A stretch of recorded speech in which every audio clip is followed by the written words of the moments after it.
Hello everyone, welcome to mini recipe blog.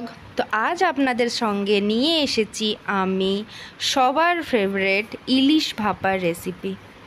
আর এটা আমি বানিয়েছি কিন্তু সম্পূর্ণ মাইক্রো ওভেনে। তো চলুন রেসিপিটা স্টার্ট করা যাক। এখানে সবার প্রথমে আমি নিয়ে নিয়েছি ইলিশ, যেটা প্রচণ্ড ছোট সাইজের ছিল, তার জন্যে মাফ করবেন। ইলিশটাকে এখানে নিয়ে নেওয়ার পর এখানে বেটে নিয়েছি একটা মশলা। এটাতে আছে সর্ষে বাটা, পোস্ত বাটা, কাজু বাটা। এবারে এই মশলাটাকে আমি দিয়ে দেব ইলিশের মধ্যে, আর তারপরে দিয়ে দেব ওই সেম বাটিটা ধুয়ে একটু জল। এরপরে দিয়ে দেব এখানে আমি পরিমাণ মতন নুন, পরিমাণ মতন হলুদ, আর দিয়ে দেব সামান্য টক দই 1 চামচ মতন। আমি যেহেতু একটু নিয়েছি মাছ, তাই আমার 1 চামচ লেগেছে।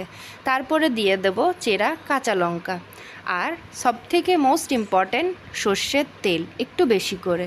এইবার এটাকে খুব ভালো করে হাতের সাহায্যে মাখিয়ে নিতে হবে। একদম মাছের গায়ে ভালো করে সম্পূর্ণ ভালোভাবে মাখিয়ে নিতে হবে। এবারে যখন ওটা মাখা হয়ে যাবে 15 মিনিট রেস্ট করতে দিয়ে তারপর আমি এটাকে দিয়ে দেব মাইক্রো ওভেনে। এই রেসিপিটা প্রচণ্ড সিম্পল একটা রেসিপি, খুব তাড়াতাড়ি হওয়া একটা রেসিপি। যদি এই রেসিপিটা ভালো লাগে তাহলে অবশ্যই বাড়িতে বানাবেন আর আমাকে কমেন্টের মধ্যে জানাবেন। আর তার সাথে সাথে আমার চ্যানেলটাকে লাইক, শেয়ার, সাবস্ক্রাইব করে দেবেন। তো চলুন রেসিপিতে ফেরা যাক। এটা আমি মাইক্রো ওভেনে দিয়ে দিয়েছি, আর এটাকে আমি অটো রিহিট করেছি 7 মিনিটের জন্যে।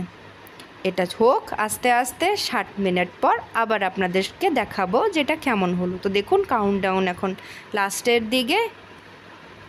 এবার এটাকে আপনাদেরকে দেখাচ্ছি যে এটা 7 মিনিট পর কেমন হলো দেখতে। এই দেখুন আমি এটা মাইক্রো ওভেন থেকে বার করে নিয়েছি, আর মাছগুলো সম্পূর্ণভাবে কিন্তু ভালো মতন কুক হয়ে গেছে। এই দেখুন, দেখেই বুঝতে পারবেন যে মাছগুলো নরম হয়ে গেছে। আমি সাইড থেকে একটুখানি ছালটা উঠিয়ে আপনাদেরকে দেখাচ্ছি। এই দেখুন। এরপর আর কি, এরপর এটাকে আমি একটা প্লেটে বার করে প্লেটিং করে নিয়েছি, আর কাঁচা সর্ষের তেল উপর থেকে ছড়িয়ে দিয়েছি। তাহলেই আমাদের রেডি হয়ে গেল গরম গরম ইলিশ ভাপা মাইক্রো ওভেনে। ভালো লাগলে অবশ্যই বাড়িতে ট্রাই করবেন। তো আজকের জন্য এইটুকুই, টাটা।